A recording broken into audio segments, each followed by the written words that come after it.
ஜெலன்ஸ்கியுடன் இந்திய பிரதமர் மோடி சந்திப்பு.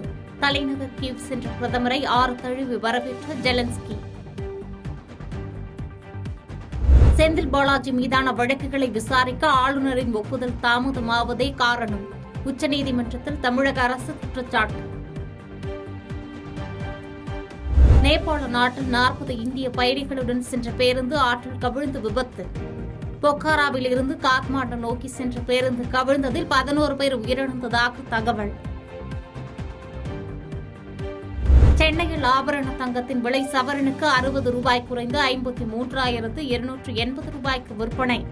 வெள்ளியின் விலை கிலோவுக்கு 300 ரூபாய் குறைந்து 91,700 ரூபாய்க்கு விற்பனை செய்யப்படுகிறது. மதுபான கொள்கை முறைகேடு வழக்கில் ஜாமீன் கோரி அரவிந்த் கெஜ்ரிவால் தாக்கல் செய்த மனு மீதான விசாரணை வரும் செப்டம்பர் 5ஆம் தேதிக்கு ஒத்திவைப்பு. பதில் மனு தாக்கல் செய்ய சிபிஐக்கு அவகாசம் வழங்கி உச்சநீதிமன்றம் உத்தரவு. சாதிய பெயர்களில் உள்ள பள்ளிகளின் பெயர்களை அரசு பள்ளிகள் என மாற்றம் செய்ய முதலமைச்சர் நடவடிக்கை எடுப்பார். ஆதி திராவிடர் மற்றும் பழங்குடியின நலத்துறை அமைச்சர் கயல்விழி செல்வராஜ் பேட்டி. முதன்முறையாக இன்று விண்வெளி தேசிய தினம் கொண்டாடப்படுவதையொட்டி வாழ்த்து செய்தி வெளியிட்ட பிரதமர் மோடி. அதிநவீன கண்டுபிடிப்புகளுடன் விண்வெளி ஆய்வில் மாற்றியமைக்கும் முயற்சியில் இந்தியா சிறப்பாக செயல்பட்டு வருவதாக பெருமிதம். தேசிய விண்வெளி தின கொண்டாட்டத்தில் குடியரசுத் தலைவர் திரௌபதி முர்மு பங்கேற்பு.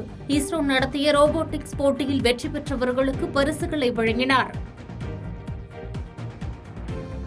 ரயில் விபத்து ஏற்பட்டால் துரிதமாக பணிகளை மேற்கொள்வது எப்படி? திருச்சியில் தண்டவாளத்தில் ரயில் பெட்டிகளை கவிழ்த்து ரயில்வே நிர்வாகம் தத்ரூபமாக ஒத்திகை. சென்னையில் கமல்ஹாசன் தலைமையில் மக்கள் நீதி மய்யத்தின் செயற்குழு கூட்டம். உள்ளாட்சி தேர்தல் 2026ஆம் ஆண்டு சட்டமன்ற தேர்தலை முன்னிட்டு கட்சியின் செயல்பாடுகள் குறித்து ஆலோசனை. பழனியில் உலக முத்தமிழ் மாநாடு நாளை தொடக்கம். பக்தர்களின் வசதிக்காக சிறப்பு பேருந்துகள் இயக்கம்.